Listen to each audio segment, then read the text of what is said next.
In my 12 minutes, I humbly share some thoughts touching on how my faith journey and my spiritual understanding keeps me going in my faith in this fractured world. My faith journey has honestly been, as you heard, both a source of struggle and a source of inspiration and community for me in my lifetime.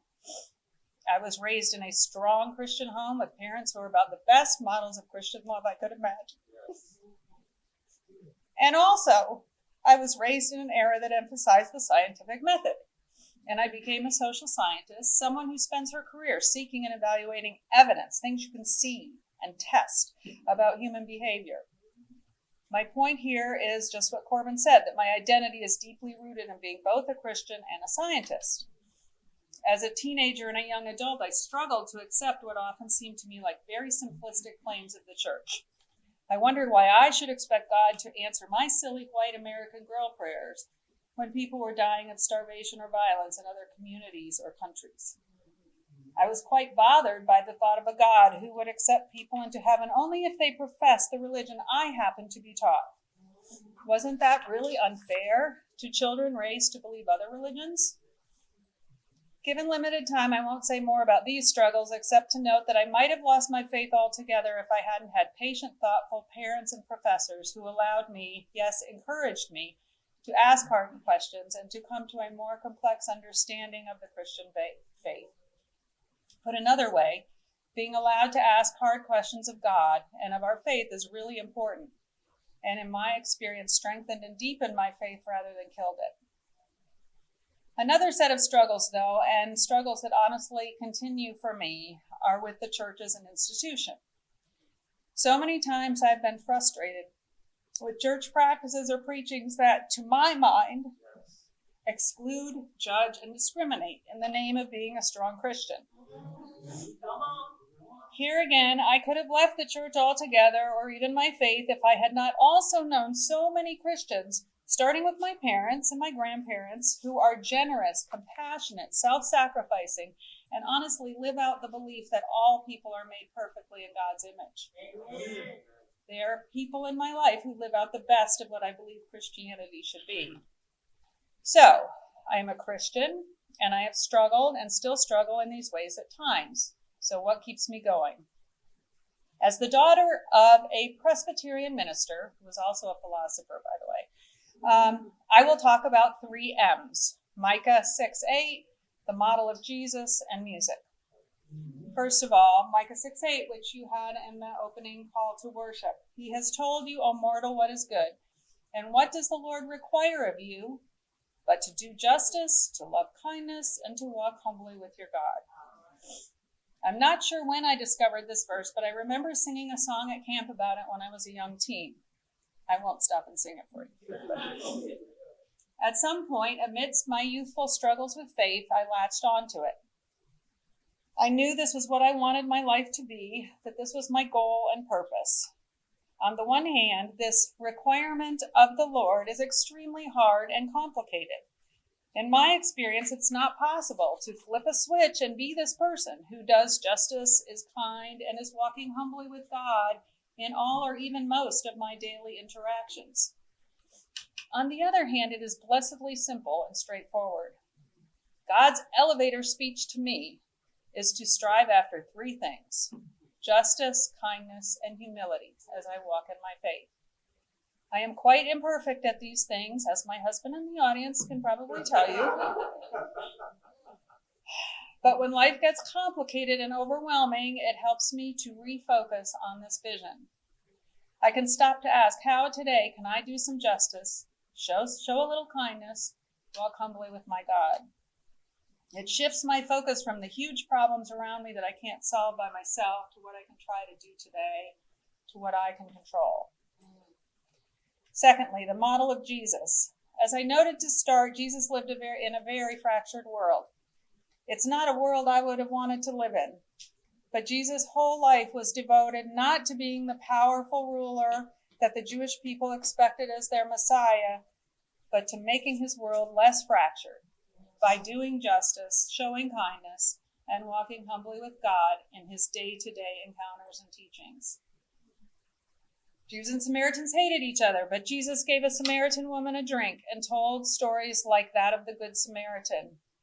In this parable, we learn that we achieve eternal life not through attaining power and wealth, not through worldly recognition or accolades, not through saying specific words or even endorsing a particular faith on earth, but by truly loving God and loving our neighbor as ourselves.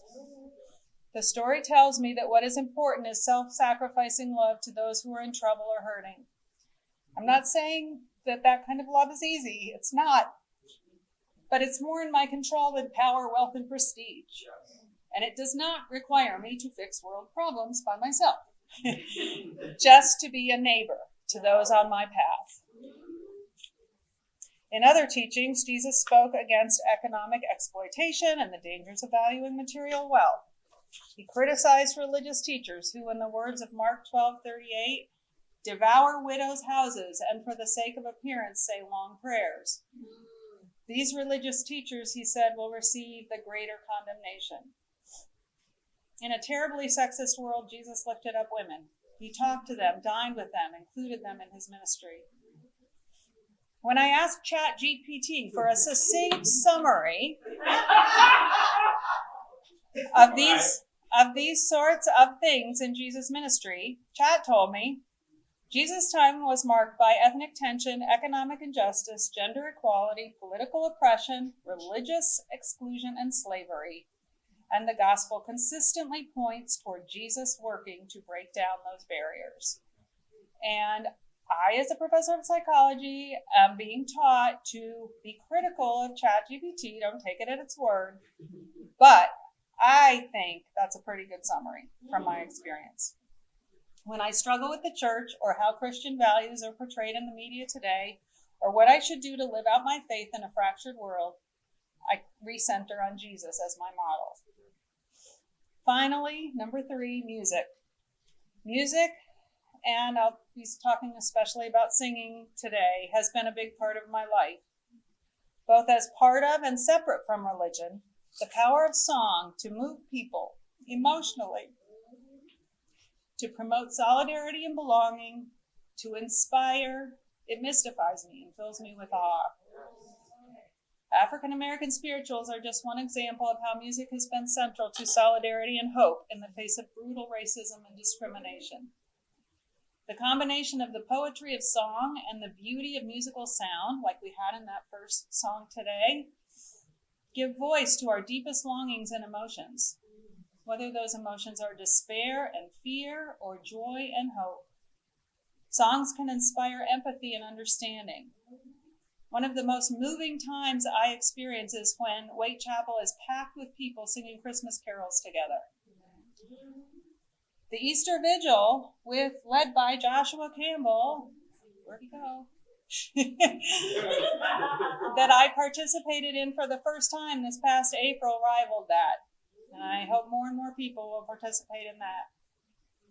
And it's in musical context that I felt the most hope for our fractured world. For example, at my church, Mount Tabor United Methodist Church, does an annual MLK service that is one of the most inspiring and hopeful times of the year for me. Or singing A Mighty Fortress Is Our God in the church the Sunday after 9/11. Part of this hymn says, "And though this world with devils filled should threaten to undo us, we will not fear, for God hath willed his truth to triumph through us." Those words meant a lot that day, and they mean a lot today. Following the death of George Floyd, in the midst of personal and communal agonizing over 21st century racial injustice, and what seemed to be a great division in and out of the church in our understanding of and beliefs about racial experiences in America, I read an article by Stephen Michael Newby. Stephen Michael Newby is a musician who pursued racial understanding and reconciliation through singing. He wrote in his article that we held gospel music workshops with churches from inner city Detroit, the surrounding suburbs, and Ann Arbor. For more than 10 years, we had 10 to 15 churches coming together to practice racial reconciliation through singing. We visited each other's churches. We broke bread together. We fellowshipped and built friendships that have held strong to this day. I realized I was experiencing a little bit of that through my participation in a local choir called The Voices of God's Children, which I also invite all of you to find out more about and join us. Out of all of this, though, grew an initiative called Building Bridges Through Song that Corbin referenced, whose mission in the Winston-Salem community is to bring people together across social divides through the power of song.